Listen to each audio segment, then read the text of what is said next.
मनोजजी छत्रपती भवनला आहेत आणि मला असं वाटतं की काही राजकारणाच्या पलीकडेचे देखील संबंध असतात आणि त्या मैत्रीत्वाच्या भावनेपोटीच मी त्यांना भेटायला आलो. बरं ठीक आहे ठीक आहे सर काय तुमच्या चर्चा झाली अचानक येऊन तुम्ही जरांगे पाटलांची या ठिकाणी भेट घेतली? नाही, खरं आहे, मी अचानकच आलो. मी बीडच्या दौऱ्यावर होतो. बीडला आमच्या विभागाची उद्योग परिषद होती आणि खासदार संदीपान भुमरे साहेब देखील माझ्यासोबत होते. आम्ही दोघांनी चौकशी केल्यानंतर कळलं की सन्माननीय मनोजजी छत्रपती भवनला आहेत आणि मला असं वाटतं की काही राजकारणाच्या पलीकडेचे देखील संबंध असतात आणि त्या मैत्रीत्वाच्या भावनेपोटीच मी त्यांना भेटायला आलो.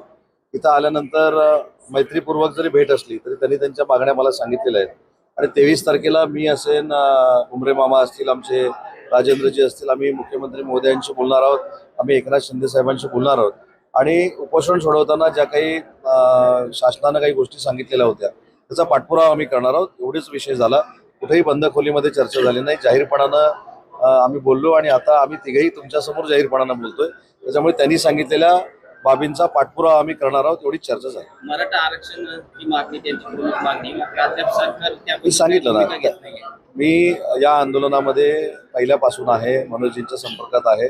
मला असं वाटतं की त्यांनी ज्या मागण्या केलेल्या आहेत त्या सरकारच्या नोंदणीमध्ये आहेत. त्याच्यामुळे पुन्हा एकदा सांगण्याची काही आवश्यकता नाही. त्या संदर्भात 23 तारखेला आम्ही भेट घेणार.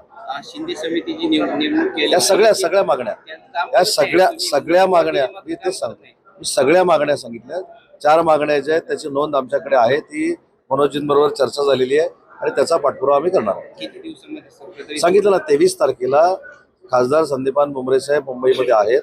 मी, संदीपान भुमरे साहेब आणि आलेले आमचे सर्व सहकारी 23 तारखेला आम्ही मुख्यमंत्री आणि उपमुख्यमंत्र्यांची देखील भेट घेणार.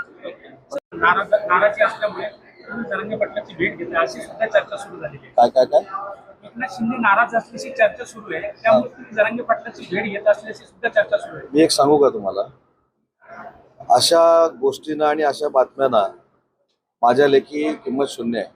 मी राजकारणाच्या पलीकडे जाऊन संबंध जपणार आहे आणि मामाने ज्यावेळी मला सांगितलं की मनोज या परिसरामध्ये आहेत, मला असं वाटतं की राजकारणाच्या पलीकडे जाऊन प्रत्येक वेळी कामासाठीच भेटलं पाहिजे असं नाही ना. हे जे सांगतात ते फक्त कामासाठी भेटतात आणि कामाच्या पलीकडे जाऊन जाहीरपणाने आम्ही भेटलेलो आहोत आणि शिंदे साहेबांच्या कामाची पोचपावती किंवा सर्टिफिकेट त्यांनी आम्हाला द्यायची आवश्यकता नाही.